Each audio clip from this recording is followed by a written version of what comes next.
Assalamualaikum warahmatullahi wabarakatuh. Halo guys, saya Nurul Aliza Zabia. Di sini saya akan mereview kembali 8 tentang audit pada sistem PDE. 1. Komponen sistem PDE. Sistem PDE pemrosesan data elektronik atau EDP Electronic Data Processing adalah sistem pemrosesan data yang menggunakan teknologi telekomunikasi dan komputer.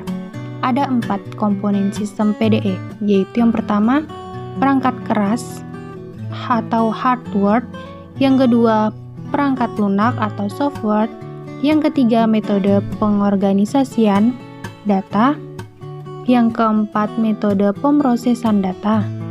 Pada perangkat keras atau hardware, berisi 5 komponen, yaitu Central Processing Unit atau CPU, peralatan input, peralatan output, peralatan komunikasi komputer, dan secondary storage.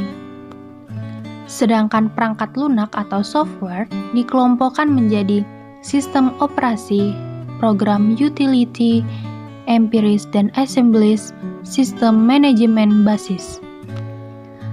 Di dalam metode pengorganisasian data,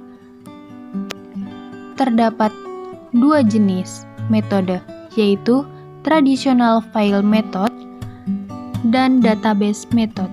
Pada traditional file method, master file dan file transaksi dipisahkan untuk setiap aplikasi akuntansi atas siklus akuntansi yang berbeda.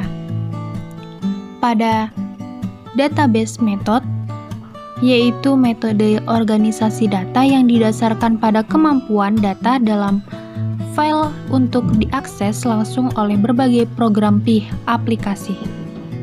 Kedua, kelebihan dan kekurangan sistem PDE dibanding dengan sistem manual. Kelebihannya adalah yang pertama, sistem PDE dapat memberikan kontribusi yang lebih baik dalam pemrosesan data daripada sistem manual. Yang kedua, sistem PDE dapat memberi laporan akuntansi yang tepat waktu dan lebih efektif untuk pengawasan dan penelaahan operasi daripada sistem manual. Yang ketiga, sistem PDE dapat mencegah kesalahan perhitungan dan penulisan data transaksi yang sering terjadi pada sistem manual. Yang keempat, pada sistem PDE ada fungsi pengendalian yang dimasukkan secara build-up ke dalam komputer. Selanjutnya, ada kelemahan pada sistem PDE.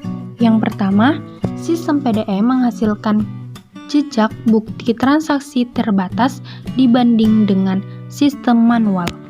Lalu, lebih sedikit bukti dokumen mengenai kinerja prosedur pengendalian pada sistem PDE daripada sistem manual.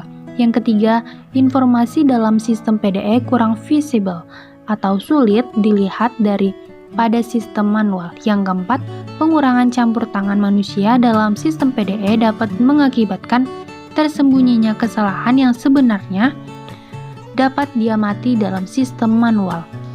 Yang kelima, informasi sistem PDE lebih rawan terhadap kerusakan fisik dibanding dengan sistem manual. Yang keenam, berbagai fungsi dapat terkonsentrasikan dalam sistem PDE sehingga mengurangi pemisahan tugas dan wewenang. Yang ketujuh, pengubahan sistem dalam sistem PDE lebih sulit diimplementasikan dan dikendalikan dari sistem manual. Yang kedelapan, pada sistem PDE lebih banyak orang yang dapat mengakses sistem daripada sistem manual. Selanjutnya, kita akan membahas tentang pengendalian intern pada sistem PDE. Program pengendalian manual dan program komputer terdiri atas yang pertama, pengendalian umum. Pengendalian umum merupakan pengendalian yang menyeluruh yang berdampak terhadap lingkungan PDE. Pengendalian umum berhubungan dengan keseluruhan bagian sistem PDE.